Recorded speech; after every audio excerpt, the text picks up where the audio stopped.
Yo, what's good guys, Super Kelly aka Ren here, and today we'll be going over 5 things you didn't know you could do in Super People. And before we get started, let me know down below what classes you guys have been maining. I personally have probably been enjoying Strike Force and Sniper the most. I'm trying to make a top 5 classes video, so let me know down below which class you've been rocking. And let's just get straight into it with the first thing that you probably didn't know about, which is zeroing. Now you may have heard of zeroing, or you may have seen it on the side of your scope, but you may not know how it works. What zeroing does is allow you to shoot very far without having to worry about bullet drop.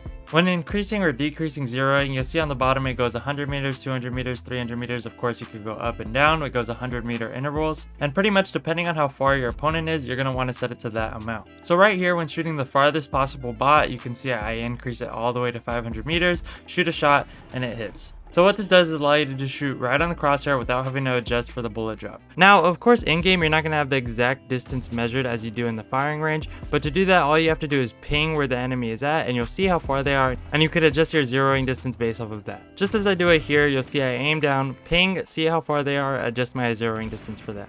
Now, you'll still have to anticipate the timing of the shot, but the bullet will go right where you want it to.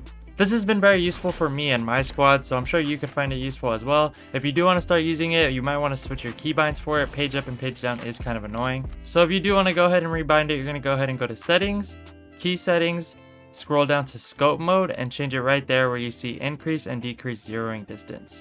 Might help you get some extra kills, especially those far range ones. Now next on the list we have the eagle glides, which most of you probably do know about this, but if you're new or casual to the game, you probably don't know. On a lot of high points on the maps, more specifically those little rock towers you see and also Vista, you can find these eagles to glide off of so that you don't have to climb down or go through the elevators, you could just straight up jump off.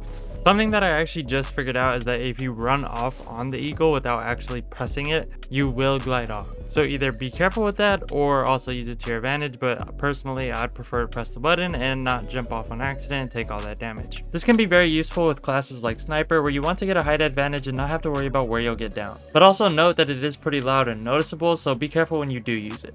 Next on our list is something you should be doing every late game, and that is bar stacking. You might have tried to use power and defense at the same time and found that it didn't work. One will cancel out the other. So you can't stack 2 different bars, but you can stack up the time for 1 bar. This can be very clutch late game as you don't have to worry about making noise eating the bar or even just worry about taking the time to pop the bar.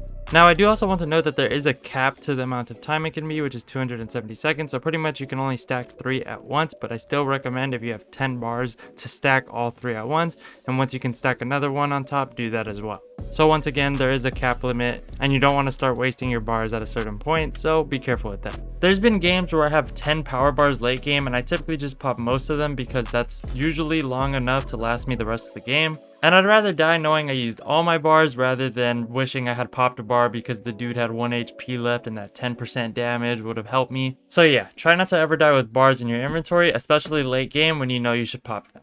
Now second to last on the list is probably common knowledge for those of you who play the third person mode, but I've played with some people who played first person and they didn't know this. You can switch between third person and first person simply by just clicking V. If you want to go ahead and change that keybind, you're going to go to settings, key settings, and then just scroll down. It'll be on that first little section. You'll see change view, should be defaulted to V. Feel free to change that to whatever you like. Now this can be very useful in certain situations within the third person mode, or if you're playing a third person tourney and really don't like third person, you could go ahead and switch to first person.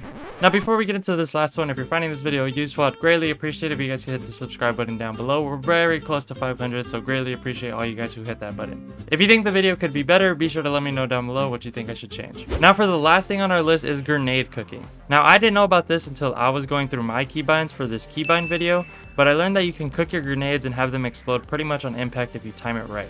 This is extremely useful as it prevents the enemy from playing around the grenade and lets you get some easy damage on your opponent. Now make sure to be careful and don't blow yourself up.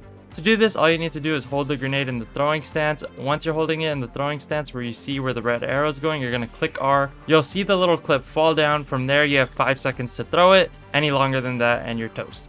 This has been very useful since I found this out, especially late game when I know where somebody's hiding. I use it to get my instant damage on them so that way I only have to do half the damage they have to do to me. So yeah, if you know where somebody's hiding, get that grenade ready, pop the clip, count 1, 2, 3, whatever amount of time you think is right, throw it, and it'll explode pretty much on impact. Now, another thing about grenades is that you can actually switch the throwing stance from overhand to underhand. If you want to do that, when you're holding left click down where you see the red arrow, just click right click. You'll see the stance throw from overhand to underhand. Depending on how far you want to throw the grenade, this can be very useful. Well, I know I said useful a lot. Hope you guys got some use out of this. I made this video because I ran into a lot of people who didn't know about these. So if you didn't know before and now you know, I'm glad I was the one to help you find out. Hope you guys enjoyed. If you want to tune in for a live stream, we'll be live Friday and Saturday around probably 6 p.m. PST.